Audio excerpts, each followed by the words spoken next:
por isso, os textos do Wilhelm Flusser, né, constituem uma das partes mais importantes desse novo horizonte epistemológico, né, dentro do qual a nova teoria da literatura procura entrar, né? Quer dizer, um horizonte em que aquelas disciplinas clássicas como a sociologia, a antropologia, a própria literatura, né, elas vão encontrar ou vão buscar uma forma de diálogo com as chamadas ciências duras, né? A física, a termodinâmica, a astrofísica, né?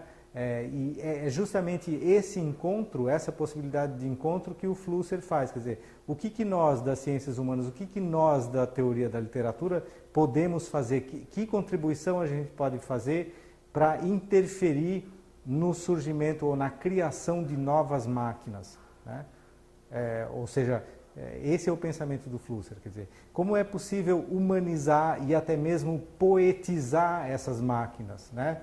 De que maneira é possível pensar uma poesia que não é mais uma poesia escrita sobre o papel, mas uma poesia que se escreve sobre sistemas computacionais, né?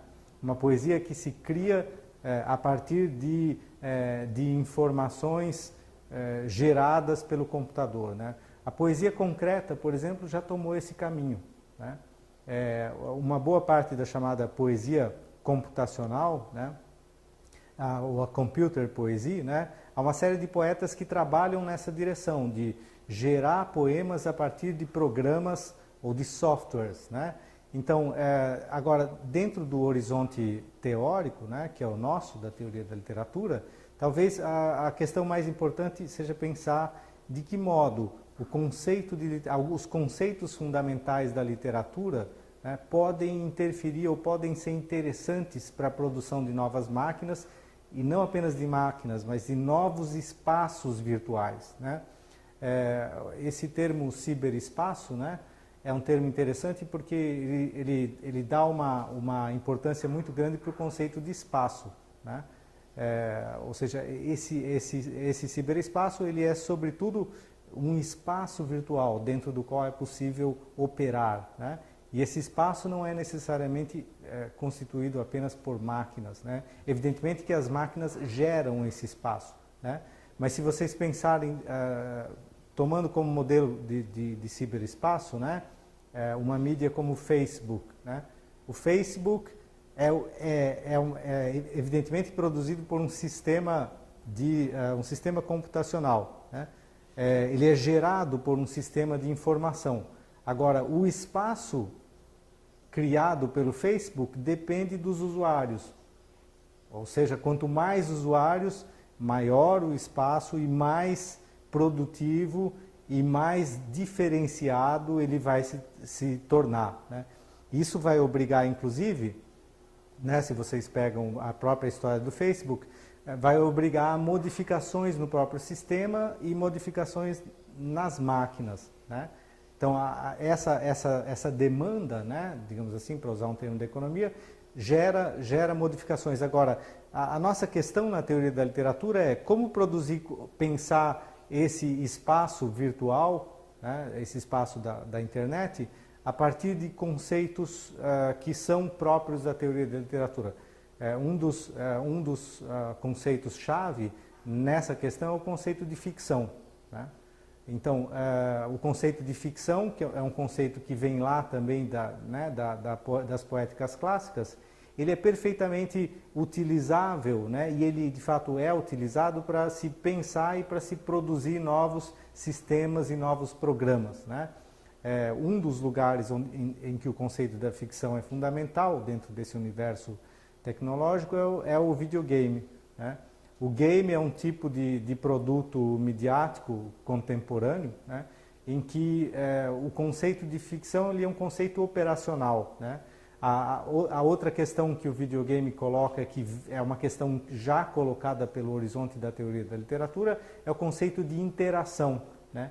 Esse conceito de interação é interessante porque ele surge na teoria da literatura alemã da década de 70, né, com a chamada escola de Constança, ou a escola estética da recepção, né? E ele migra, né, paulatinamente o conceito de interação, né, interação texto-autor, migra para a computação e para a criação do videogame, né?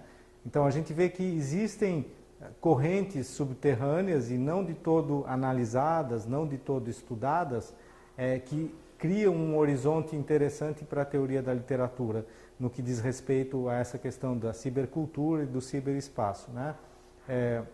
Então, nesses dois termos, cibercultura e ciberespaço, né, estão em jogo também questões teóricas relativas ao espaço, né? O espaço é uma coisa bastante trabalhada pela teoria da literatura também, né? Mas também um novo conceito de cultura que está se formando, né? Quando você pensa o termo cibercultura. Que tipo de cultura é essa, né? E que respostas a teoria da literatura dá para um pensamento da cultura contemporânea, né? Então, a teoria da literatura, nesse sentido, passa a ser uma espécie de forma de mediação, né? Ela possibilita a mediação entre uma grande tradição humanística, uma tradição literária, né? Em que você tem, por exemplo, os grandes autores clássicos, Shakespeare, Cervantes, né? Machado de Assis, né? Então, a teoria da literatura possibilita criar essa mediação entre toda essa tradição clássica, né? Essa cultura clássica e uma cultura mais contemporânea, né? Ela cria ferramentas que tornam possível esse trânsito, né? Então, nesse sentido, existem uma série de estudos e de pesquisadores que estão pensando os quadrinhos, que estão pensando o cinema, que estão pensando o videogame, e que estão pensando a tecnologia, né, a partir da teoria da literatura, né?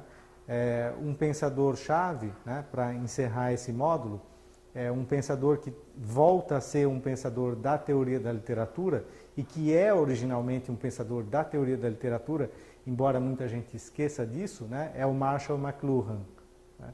O Marshall McLuhan, que nos anos 60, 70 revolucionou o pensamento com a publicação de um livro chamado Understanding Media, né? No Brasil foi traduzido como Os Meios de Comunicação de Massa.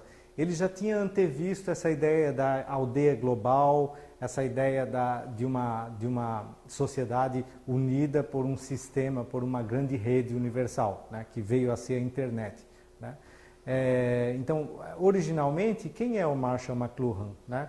Uma coisa que se esqueceu e que agora está sendo retomada, o McLuhan originalmente é um professor de literatura inglesa, né? Como foi possível que um pensador da literatura inglesa tivesse revolucionado, né, todo o campo da comunicação? Quer dizer, esse campo que a gente conhece, essa área do conhecimento que é a comunicação, dentro do qual está hoje a publicidade, o cinema, a televisão, né, é uma área que foi criada em grande parte graças às ideias do McLuhan, né? Então, essas ideias partem de alguém que é da literatura e que pensa a partir da literatura. Se a gente for ler lá o Understanding Media, os exemplos que ele vai dar quase sempre são do Shakespeare, né, de Cervantes, quer dizer, alguém que pensa também essas transformações tecnológicas a partir de uma dimensão humana, né? Então, retomar o McLuhan enquanto teórico da literatura, né, significa pensar que a separação entre o campo da comunicação e o campo da literatura não é tão grande assim, né? Ou seja, teoricamente, aquilo que produz a televisão e que produz a literatura não é muito diferente, se você pensa a partir do conceito de ficção, né? Ou então, se você pensar a partir do conceito de narrativa, né, que é um outro conceito fundamentalmente criado pela teoria da literatura e pela grande tradição literária, né? Então, hoje a gente tem narrativas múltiplas, né?